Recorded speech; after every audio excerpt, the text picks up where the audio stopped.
Life After Basketball with Terrell Brandon. We're playing little bones right here, just kind of chilling out. Yeah, let's get back to the neighborhood, man. How the neighborhood has changed over the years, you know. Big six to the board. I got it. From, because you from Woodlawn, Yes, right? indeed. And for those of you who not from this area, but you're from the West Coast, you definitely know about Woodlawn Park, one of our most prominent parks here in the city of Roses. And if you're from that area, you know it's very territorial. That's for sure. Everybody couldn't go there, including myself. I had to call different people myself back in the day. And I'm from Unthane Park, and when I was over there, I would have to call David Stevens. I would have to call Dante Paschal. I had to call Tyrone White. I would call Walter Bailey. And it's like, man, y'all, hey, this is cool. All family. All family, though. You know what I'm saying? But let's kind of touch on the difference of how we grew up. Let's go to the '80s, when you know the banger was this and the success was that, and then all of a sudden when you get older and you start to see a change. Right. You know what I'm saying? Yes, and you know what I mean by that change. Yes, indeed. Yeah. You know, I mean, I grew up banging. I started banging at a very early age, around 12, 13. And, you know, it was, a lot of times we become a product of our environment. Absolutely. Most times. Mm-hmm. And that's my environment and what I seen, you know, in the early 80s, I was around a lot of blood gang members who came down from California. Uh-huh. And, you know, we used to play basketball with them. We was little young Negroes, you know what I mean? Just, trying to find our way, basically. And then we had these younger guys who was, you know, like, you know, out doing their thing. They 18, 19, whatnot, coming down here and they hustling. And they got us doing little things and all of that. You start to adapt to certain ways and everything. And, but as for me, it was kind of just a switch they turned on for me as a brotherhood and what I seen. They tried to get me to join the be around the Crips because the Crips was down here before and all of that, and that just wasn't for me. It didn't, you know, it didn't set with me at the same time. It wasn't about the neighborhood. It was just about, you know, school and everything, you know, friends who you end up being around. And so then this was in the early 80s, close to the early 90s, I say 89, 90. One of my best friends, his name was David Fair, he brought me around, you know, other guys who was banging and stuff. And then they were from Portland. And so for me looking at everything, I'm not from California. So why am I gonna bang a Cali set when I'm not from there? I'm not gonna be able to sit and, you know, it's about, now it's about neighborhoods. You see what I mean? Because this is my neighborhood and what I'm seeing. And so it was a no-brainer for me. I ended up getting put on with Woodlawn, and, you know, we started doing our thing as youngsters, you know? But then as time progressed, you start to see things from a different perspective, because you start to be coming from being a boy to a man. You know, you start looking at the things that, where you want to be, who you want to be, you start finding yourself in a sense. So as an individual, and for me, I always kind of been more of an individual, no matter if it was a brotherhood or not, you know what I mean? See, I grew up with a lot of girls in my family, so for me, I was always looking to find a way outside and get around all the boys, because I'm tired of being around these females in my family. So it was, you know, but at the same time, as you start to get older, and then you start experiencing different things and being around different people who have certain mindsets. Then I, you know, start seeing that. As far as on the ism side. Oh yeah, no doubt about it, and that's what it is. A product of your environment is something that Yes. that you touched on. I like how you said that. Jermaine Hankins, once again, right here in the city of Roses, Portland, Oregon, and you know, the life is a trip. Though, tell me the difference, though, your difference between, okay, when did you move to Vegas? How old were you when you first moved to Vegas? When I moved to Las Vegas, I had just got out of prison from, I think I was like 23. Yeah, about 23 years old. And I moved, I think about 2001. Yeah, about 2001. Okay, yeah, so 23 years ago, yeah. That time goes by fast, don't it? That's crazy. Yeah. Tell me the difference of your experience of, and this is the obvious, but it's not the obvious because no one lives your life like you. From coming from Portland, raised in Portland, going through that experience, and then all of a sudden going to Las Vegas, and Las Vegas, Nevada is a totally different world all the way around the board. That's what I was saying. That's what I was just speaking on as far as the individuality and stuff. Yeah. You know, once I left Portland, it gave me a chance to experience life on my own, and I had to be who I was. I couldn't. It wasn't about the neighborhood no more. See, it's the circle of life is crazy. The transformation of life. Yeah. As I left, I wasn't by myself, but I was by myself. See, I didn't have the hood to be able to lean back on if this happened or that happened. So moving out to Las Vegas, it was so of a life-changing experience because I was around people who had certain things that I was trying to have. I was around people who wasn't envious of what they seen other people having because they had the same type of mindset. And so, you know, even though we might not have been doing the right things at one time or in the eyes of certain people, but then we was making our dreams come true. We was making it happen. We was making other people's dreams come true just as well.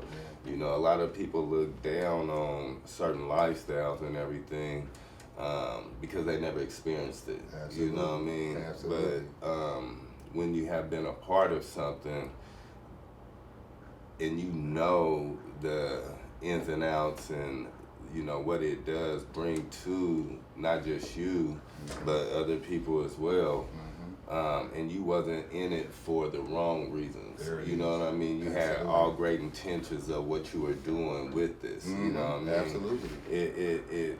It's you know, it's a wonderful feeling. Yeah. But then at the same time, sometimes you outgrow that too.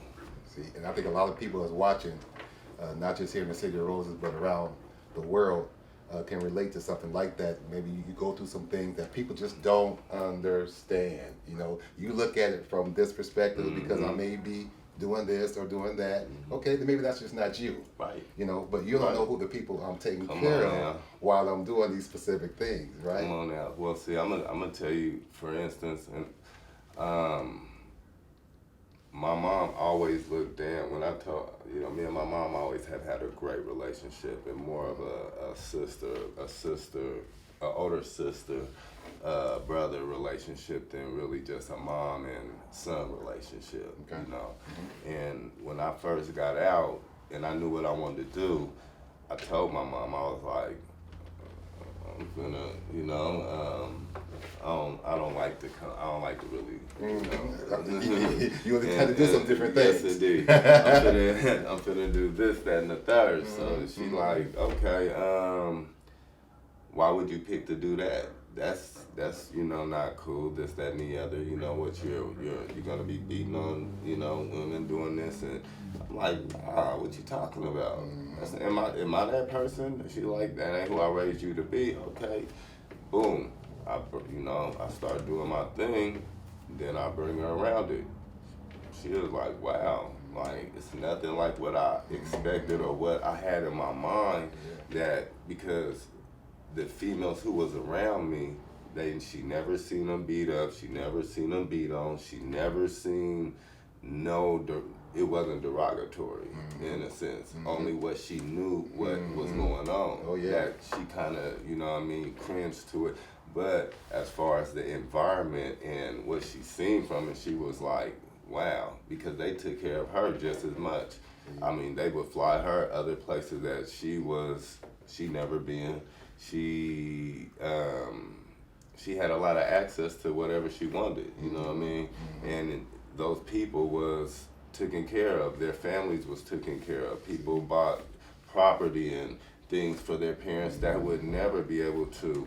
So, I mean, a lot of things that, you know, I think it's not what you do, it's how you do it. Yes. But at the same time, sometimes we just outgrow certain things. And, you know, when we have a different alignment, a different light that's, you know, might be shining within you, and you find your purpose, and then you leave a lot of material things alone. Oh, yeah. Like, you know what I mean? For me, after I left and I feel like I found my partner in life, well, let me go back. Let me go back real quick. Even before that, you know, I started training when I moved to Las Vegas. I started training mixed martial arts from 2002 to now, basically. And you know, I always have trained martial arts, whatnot. And for me, kind of, that's my church. That's what you know. So now let me stop you real quick. Was this during the time when you were doing your thing? Were you like grow up doing taekwondo or karate? Well, my dad put me in karate when I was a youngster from one of his friends who trained, and so like from when I was probably 6, 7. Oh wow. I always been doing martial arts, some sort of martial art. Okay. As far as with my dad and his friend, I cannot remember his name or anything like that, but it was, you know, I trained with him for a long time. But then as I got older and I got into the streets, I separated away from it, you know, because I didn't have time to do that. I was doing street shit, basically. And so, you know, a lot of times, if, you know, you don't fade away from what you put, what is brought into your life at an early age, you go back to it a lot of times. And that's what I did, basically. Like, when I first seen the first UFC, I was like, this is where I need to be. Wow. Like, you know what I mean? Like, because I always been that type. That's why I got in the streets, got around other knuckleheads. I always been that type of aggression, you know, had that type of aggression. So, for me, I don't mind getting punched in my face. I was gonna ask you that. That don't even bother you. We gotta hit you hard. Like, well, it ain't that you gotta hit me hard like that. You gonna keep but coming back. Most definitely, if you don't put me down, I'm gonna keep coming. But but I'm very disciplined though. See. Like, ever since I've been doing martial arts, I never have got into a street fight. Wow. Before, well, not into a street fight. I have subdued certain people from attacking either me or somebody else and just put them down, not beat them up. Yeah. I haven't got into a physical altercation like, you know, one-on-one with somebody. Good. And before that, I always was. You know what I mean? I was always testing myself. I was always looking to get in fights, take fades with the opposition, whoever that was, you know what I mean? When I was in prison, I was fighting all the time. I was taking fades with other, you know what I mean, the opposition, whether if it was Crips, white boys, you know what I mean, Mexicans, whatnot, because it's very segregated in there, you know what I'm saying? Okay. So, I was always fighting. But then the moment that I really got serious and started training martial arts, I have never got into a physical altercation with somebody. I don't have to. I don't look for that. You know what I mean? Because living in Vegas is the mecca of MMA other than Brazil. So if I want to go spar, I'm feeling a certain way, I can go to the gym and get down with some of the best people in the world, you know what I mean? Yeah. So I'm around sharks and killers every day in that environment, you know? I mean, be doing what I was doing living in Vegas, but at the same time, I would be training. Wow. I go spend 3 to 4 hours in the gym Wow. all the time. For years, over a decade, you Is know. that right? So and I'm talking about like if we in Hawaii, Mm-hmm. I'm finding a gym to go train at. We in Miami, I'm finding a gym to go train at. New York, every place I ever done been, Yeah. I was always in the gym. Yeah. Why, things were getting taken care of. Yeah, and that discipline when you have to be on the ground for that period of time to be, see that would drive me crazy. Somebody just holds me down. I'm like, man, get up, man. I was about to even play football. Because I'm like, man, you're not gonna just be standing on me and just be having me down on here talking crazy. I mean, you had to have some type of discipline for that, though, right? Yes, indeed, self-control. It taught me a lot. You know what I mean? Like when I first started training, after going and moving to Las Vegas, you gotta understand, I thought I was tough as a motherfucker. You know what I'm saying? I thought I was him. Yeah. And now I know I am him, but at the same time, I thought I was him. And the littlest person in there whooped my ass. And that's something. Who wasn't a gang member. For real. I'm talking about had me sitting on my butt with my hands on my knees wondering what happened. Wow. Now we didn't go and square up and go one-on-one, but we were working certain situational moves, and he had me, he got on top of me and he had me down, and he probably weighed about, 140 something, about 150. I probably weighed over 200 something pounds and could not get off my back. So it's more about angles. And he hit me. We punched and we got MMA gloves on. So he punching me in my face. He punched me in my body. Goodness. And I'm trying to get up, and bro, I could not get up. I could not get off my back to save my life. Real talk. And how many minutes is? In about 3 minutes. 3 minutes. At the end of that, I sat up, like I said, with my hands on my knees and my feet. Like, what just happened? But it taught me a valuable lesson on the things what I needed to work on more than anything. And then, since then, that has never happened. I don't care who that person was. Is that right? Yes. Wow. That has not. Most people don't know how to get up correctly off their back. They're gonna get up and they're gonna expose themselves. They're gonna expose a limb, which is their arms, their neck. Even your legs can get attacked, and anywhere it's a joint on your body, I could break. Oh my goodness. Well, I'm glad you're on my side. I can help you out. You know what I mean? And different variations. Absolutely. But no, it comes with the discipline. Yeah. It's not, I'm not a loose cannon. I feel like I was more of a loose cannon before, not knowing the things that I did than all the things I know now. So it just, it will give you whatever you're looking for. I like that. It could turn you into a monster, or it could, you know what I mean? And I feel like a lot of times the ones who get turned out or turned into a monster and start doing certain things and using it for the wrong reasons, they got certain complexes. You know what I mean? For me, I don't have that. I feel very comfortable in the state I'm in. Absolutely. Definitely. Absolutely. Every time I've seen you over the years, that's one thing I always admired about you, that you was always by yourself. Oh, well, that's what I and I admire that. Yeah, always by yourself, man. Because even with the gang stuff, growing up gang banging, like I said, I joined the gang because of a brotherhood. But I feel like I never looked at myself as a gang member. I always looked at myself as a gangster.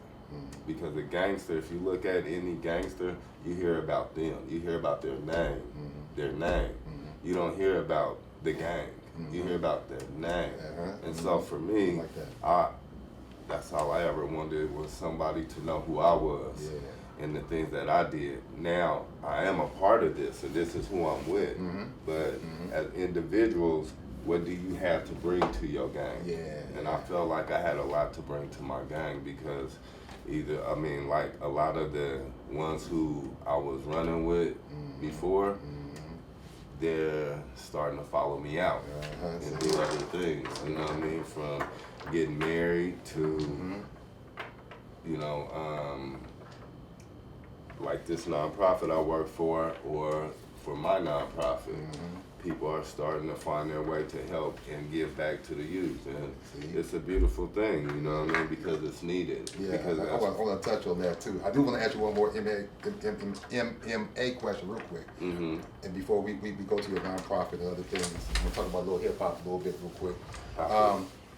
Who today you enjoy watching professionally, maybe on TV or pay-per-view or just somebody who maybe you're working with and say, I know that they cool, but I got somebody working under my tutelage that that's that thing. Now check this out. It's crazy. I trained MMA for decades, but as I trained MMA, I trained boxing too. Like I trained with Roger Mayweather. When I would leave, I trained at Wanderlei Silva's for 3 years. As I would leave Wanderlei, I would go over to train with Roger. I got introduced to Roger from his nephew Dewan. Dewan, him and Dewan is Floyd's right hand man. Wow. He always in the ring with Floyd. His name is Dewan Blake. Me and Dewan became really good friends. I met him at the club, being in the club scene and everything in Las Vegas. And as you know, we got really cool. He would bring me around. I done been to Floyd's parties and, you know, for his birthday and stuff. And, you know, I mean, really cool family, really good brothers now. They, as I was looking to, you know, have better hand skill, have better coordination with my hands, because see, MMA, I trained Muay Thai and Jiu Jitsu. Muay Thai is a stand-up. It's the art of 8 limbs. Teach you how to use your hands, your elbows, your knees, and your shins, because they kick with their shins with round kicks, and, you know, teeps, with all the hard surfaces of your body. That's what MMA mostly is. It's Muay Thai and Jiu Jitsu, or boxing and wrestling. That's what most people really, you know, train with. And I just felt like it was something I was missing with my stand-up. Everybody was training the same thing, so I called Dewan. I'm like, hey man, how can I get into the boxing gym over there, bro? I wanna go over there and start training with the boxers over there. He was like, well, I'm gonna tell you, go to Roger. Don't go to nobody else. Go straight to Roger. I was like, well, what I gotta pay him? He gave me Roger's number. I called him. He told me a price. Like, and I went over there and started training with him. See, doing what I was doing, I had the means to be able to train with whoever I wanted to, wherever I wanted to. If I wanted to go, like I said, all the places I ever done been, I done trained with some of the best people in the world. So I got the opportunity to put myself in certain positions to really build a skill set. You know what I'm saying? And training with Roger, he gave me a lot of really good tutelage, you know what I mean? It's life experience. Life experience. Rest in peace, Roger Mayweather, too. One of the best. Yes. And so, you know, taking that, man, I would go back and smash a lot of the guys on the stand-up, you know? But now, going back on what you were just asking me, I don't really even have any pro or amateur MMA fighters right now.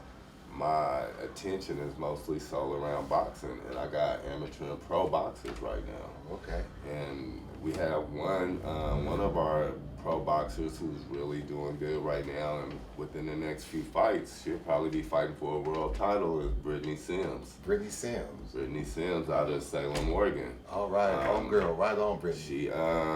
She won the, I believe either the interim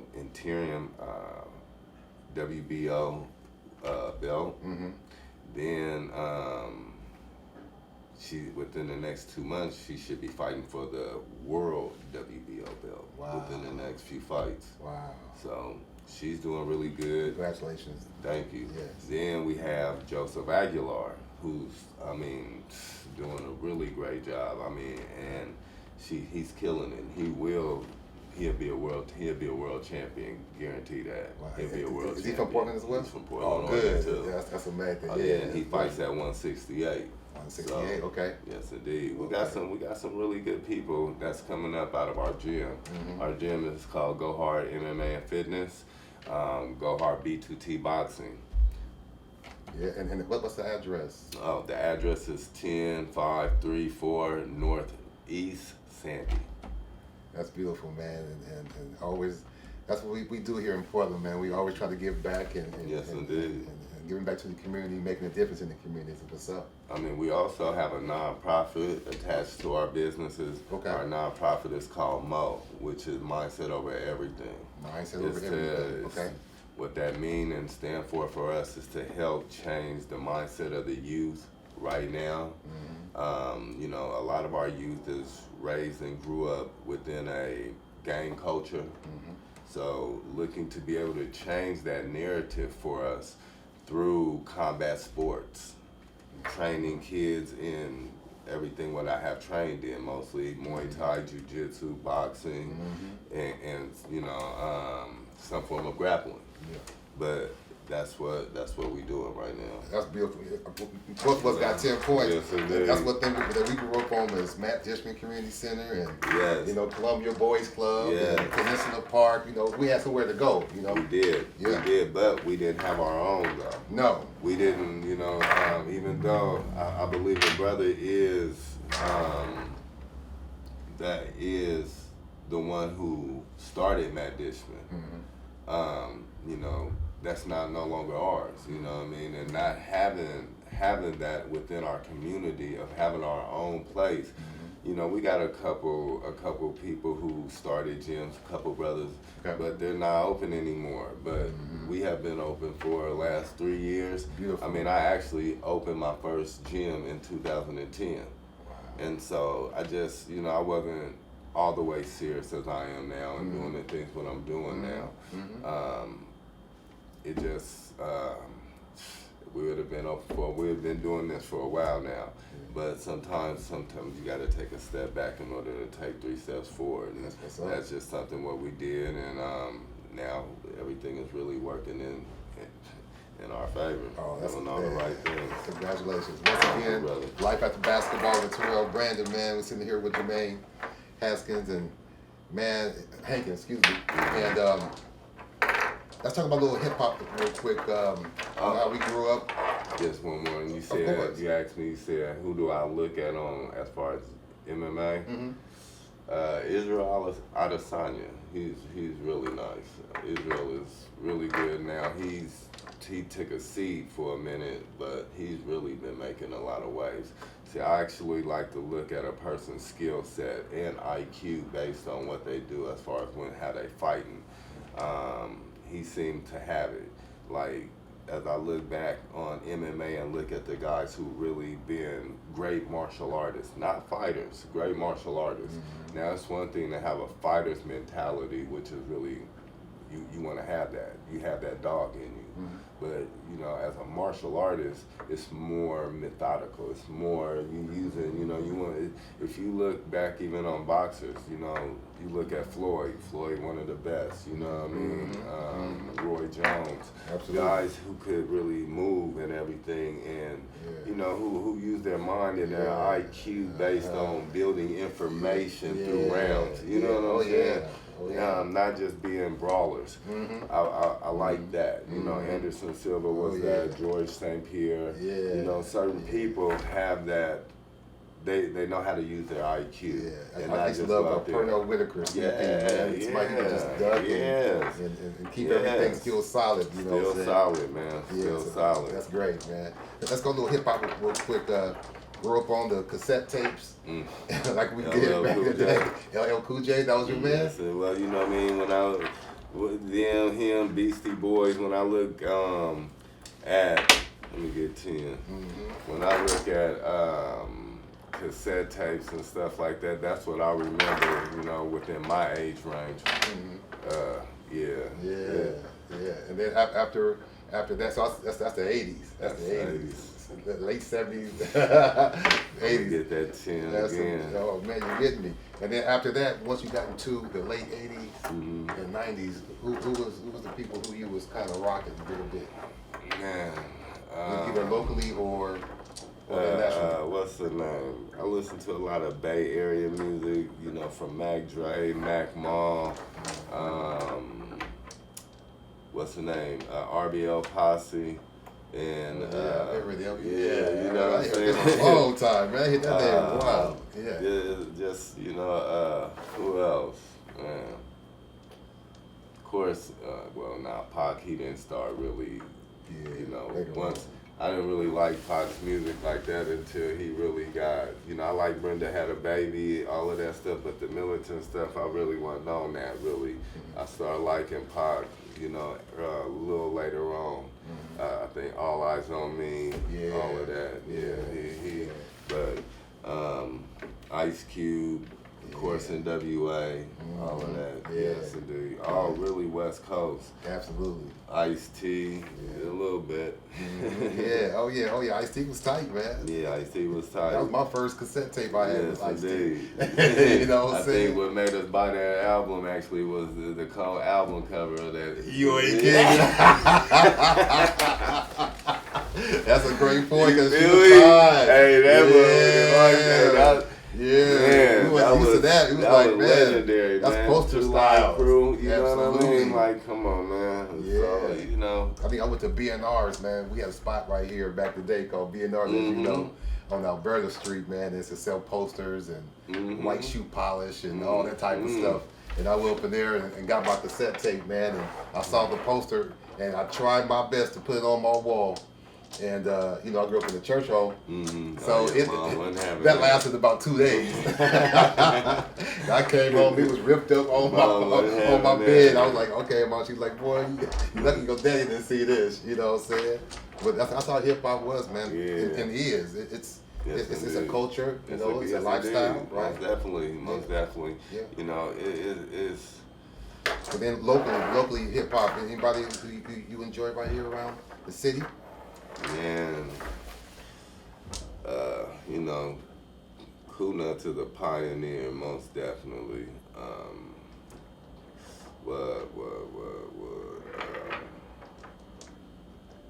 You know, really, I haven't listened to a lot of, Maniac and JB. We had they CD. Tapes and CD, you know what I mean? Most definitely. I don't even know, Big Bro, what I was. Most definitely had Maniac's taping his CD, and then, you know, his other CD when he came back out with I'm Back. Oh my God, that was a thumper. Yeah, that took all of us up. Oh, killed it, you know, and then him and Sugar Free, you know what I mean? Like, you know, and you produced that, all of that stuff, like, bro. But then, as the youngsters started really, you know what I mean? And then we go back to Not Falling Too Far from the Tree, Young Dre, Steve. Absolutely. I mean, one of the best, bro. Like, yes. You know, shout out to Dre. R.I.P., man. Absolutely. We didn't have some really good ones. We have some good ones come. Yeah, definitely. We appreciate the shout out to E40, rocking with the city. You know what I mean? Bila For many years, Bila. You know, absolutely. I actually met Bila. You know, in Las Vegas at my partner's house, my partner's Stone house and everything. One of my partners, man, for a very long time. Yeah.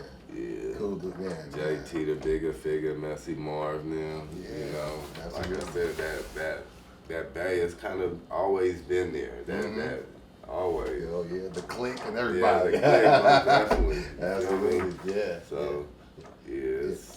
Let's switch gears real quick. We got about maybe another 5 to 10 minutes real quick, so we want to wrap it up. But we want to get into, continue to get into your entrepreneurship. And you know, you have your own gym since 2010, which is bless you, since 14 years now, and going on 14 years.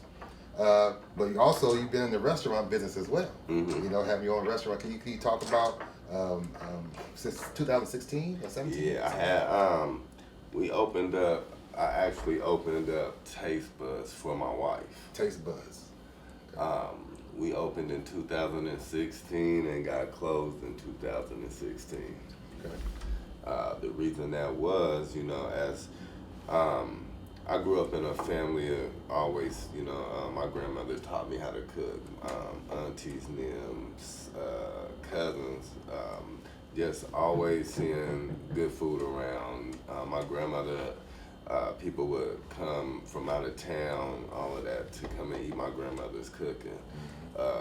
People from here, my grandmother she made 3-course meals every day.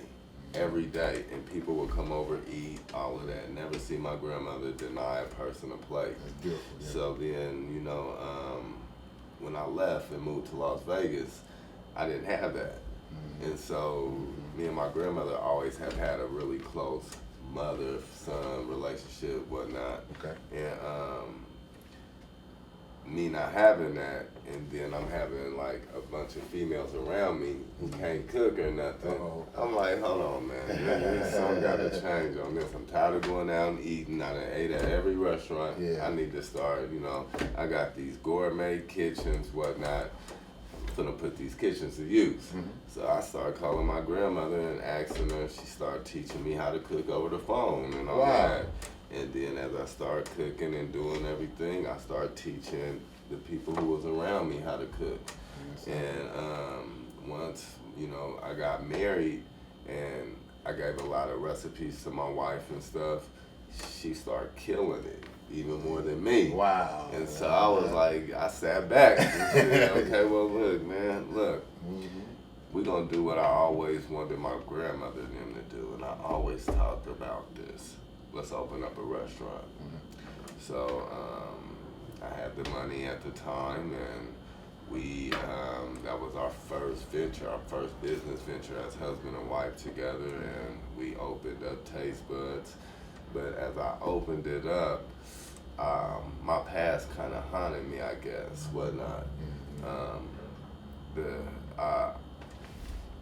Even though I was out of the streets and hadn't been in the streets for a while, the police still knew me, and because I wasn't doing nothing, I guess, good at the time. I'm going to work. They ain't hearing nothing about me doing anything, but at the same time, what they knew me for was being who I, Sure.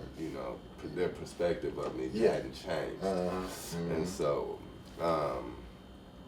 or should I say, their perception of me didn't change. Right.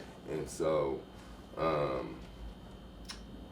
when I did my grand opening and they seen who owned the place, because we had so many people in there and it was packed. I'm talking about packed. And we did it on the last Thursday. And so, and it was on Alberta, one of our biggest growing streets out here in Northeast Portland. Absolutely. Is on that last Thursday, all the people out there having fun. Man, we had NBA players, all kind of different people inside, and it was going on. Right. They came in, and after they found out who owned it, they came back. OLCC came back and asked who owned it. Well, I didn't own the actual place. I owned the restaurant inside the place. Who owned the place was an old Italian man, and he had the liquor license because we had alcohol in there, all of that, and that's why OLCC was there. So they come in there and they go in the back and talk with him. Next thing you know, he comes out raging and mad and, I don't, you need to get out of here. I don't want you here. You're a problem for me. I don't know what he had going on or whatnot, but he was very quick to throw me out and throw me under the bus, even though we had a contract. And I mean, I spent thousands on top of thousands of dollars, putting everything together. I had to build a whole kitchen, inside that place. And anybody who ever had a restaurant, they know that's not cheap. To put a drainage, grease drainage and all of that stuff in there, man, grease trap. That shit was expensive. And I mean, I had everything in there.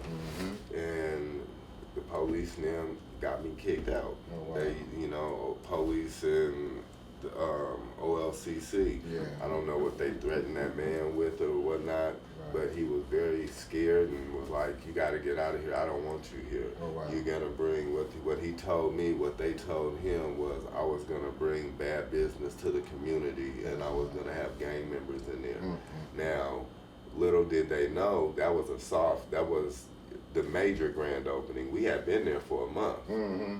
and the people around in the neighborhood told me that was the best cooking. I'm talking about I had people coming there 3 and 4 times that I had realized seeing them. Yeah. You know, you was here, you know, they were coming back.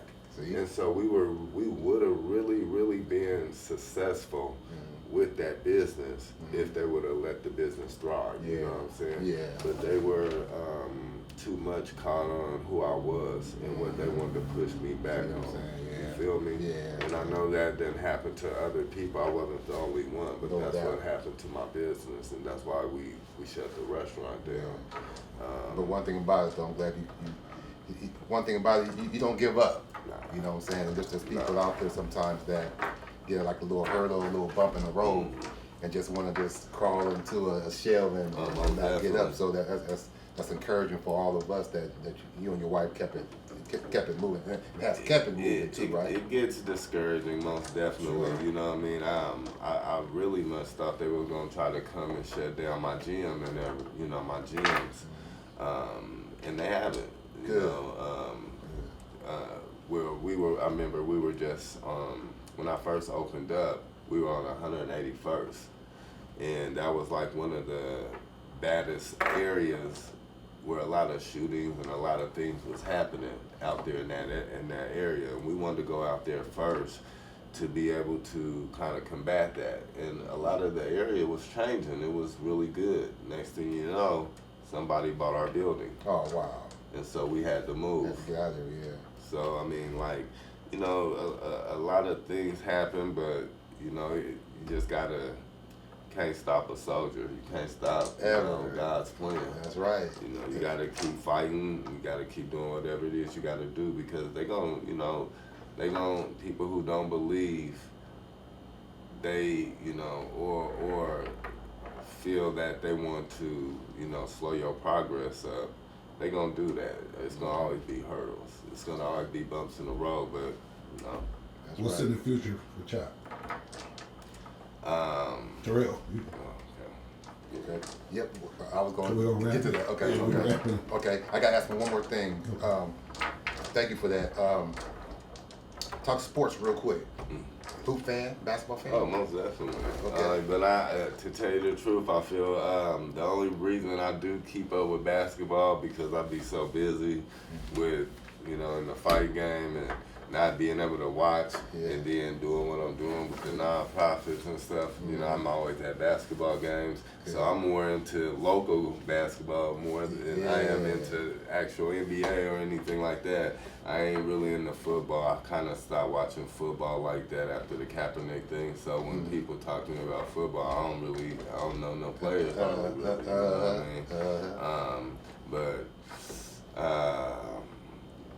you know what I mean? I love basketball. But my son is, he loves that. He's 10. That's what he want to do. He want to play ball. So Nice. the only thing I know anything about basketball is because of him. That's tight. We got some local players right now, boys and girls, that's doing some great things. And going Division I colleges, in St. Mary's and Central Florida. So we have some people around here, boys and girls. Doing really good, man. I was very much impressed. We do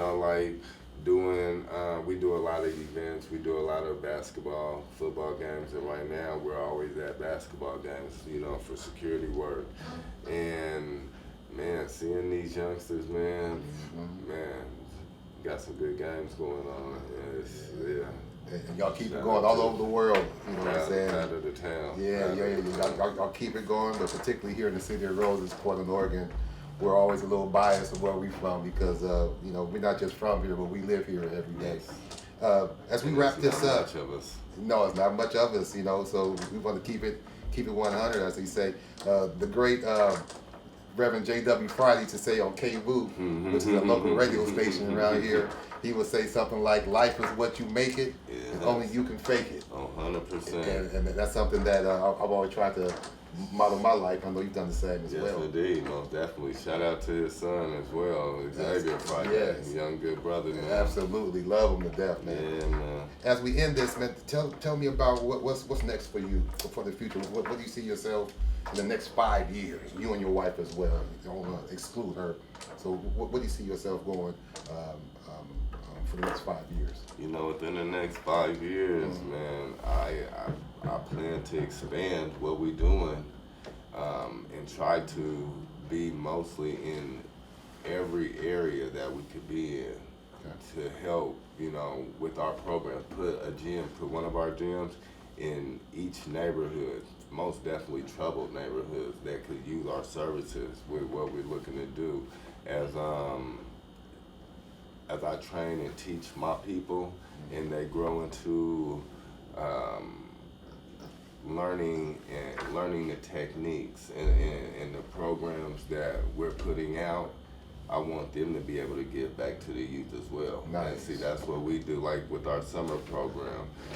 We just did a summer program for the I Am Academy, which is a lot of high school kids. Nice. Then within those high school kids, I had another program with younger kids who were like 6 to 10 years old. So then as we're teaching the older kids are teaching the younger kids. Nice. So then it's each one teach one. There it you is. You see what I mean? Yeah, so the it domino keeps the effect. cycle, yes sir, Yes. the domino effect, Absolutely. keeping the cycle going. So as they're learning, you know, they're learning to be instructors as well. Good. My appreciation for having you here, man, is Thank you. at an all-time high, man. You know, to interview somebody that you know is a pleasure. Yes, it because is, here man. I am, been knowing you all this time, and I've learned so much. And we've never talked about the things that we've talked about over the years as we did today, man. So, Jermaine, I really do appreciate it, Chock. I appreciate that, man. Absolutely. You know, you always been an inspiration, watching you grow up, you know, watching you as I grow up and seeing you from playing hoop for Grant, then going to the NBA, you know, playing for Oregon, then going from there, you know, like, man, you always been an inspiration, man. And then, you know, everything else you know, we ever done crosshairs doing, bro. It's always been a wonderful blessing to be around you, brother. Thank you, man. Thank you for saying that. I appreciate that. Yeah. And I appreciate you guys again for tuning in. And we're going to see you next time. Once again, we're from the city of Roses, Portland, Oregon. We can never say it enough. Shout out to our producer and director once again, Mr. David Stevens. Life After Basketball with Terrell Brandon. We'll see you soon. 503 always.